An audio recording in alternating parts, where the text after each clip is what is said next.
حدیث نمبر 949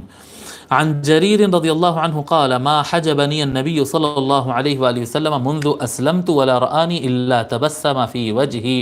حضرت جریر رضی اللہ تعالیٰ عنہ کہتے ہیں کہ حضور صلی اللہ علیہ وآلہ وسلم جب سے میں اسلام قبول کیا ہوں وہ میرے پاس سے گزرتے ہیں جی، یا میری طرف آتے ہیں، یعنی مجھ کو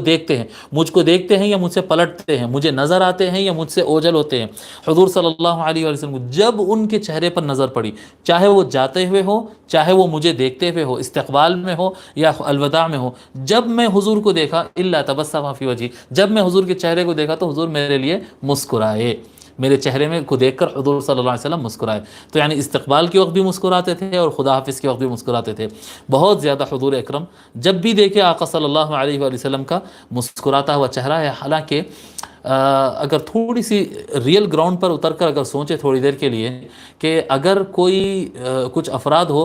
جہاں پر ہر وقت جنگ کا اور جان جانے کا خطرہ اور حملوں کا خطرہ، یعنی جیسا کہ بعض مورخین بعض ماہرین بتائے ہیں کہ حضور صلی اللہ علیہ وآلہ وسلم کی بڑی اور چھوٹی جنگیں اور جتنے یعنی مسلمان لشکروں کے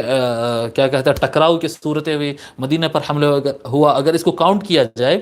تو 10 ایئرز میں 10 سال میں 80 ٹائمز ایسے آئی تھی جہاں پر مسلمان اور کفار کے لشکر آمنے سامنے تھے.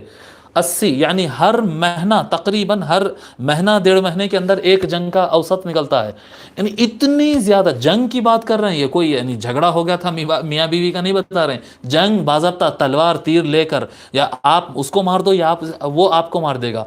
ہر مہینہ 1.5 مہینے میں ایک جنگ کی صورتحال ہوتی ہوگی، شہداء سامنے آتے ہوں گے، قرض وغیرہ کے مسائل ہوتے ہیں، قحط کے مسائل ہوتے ہیں جی، میاں بیوی کے جھگڑے سے لے کے کھانے کے جھگڑے سے لے کھانے پینے کی قلت سے لے کر چھوٹے سے چھوٹا بڑے سے بڑا مسئلہ. ادھر مسلمانوں کو تعلیم بھی دینا ہے، ادھر جنگ بھی لڑنا ہے، ادھر قانون بھی سکھانا ہے. اتنا زیادہ پریشر ہونے کے باوجود ہر وقت حضور صلی اللہ علیہ وسلم مسکراتے رہتے تھے. یہ سنت ہے. کہ سنت کیا ہے کہ آپ خوشحال ہوں یا آپ پریشان حال ہو، آپ کے اندر ٹینشن کتنا زیادہ ٹینشن آپ کے اندر رہے، تب بھی سامنے جو حضرات ہیں ان کے درمیان آپ مسکراتے ہوئے نظر آئے، کہ آپ کے مسکرانے سے اور ماحول میں قوت آئے گی. اگر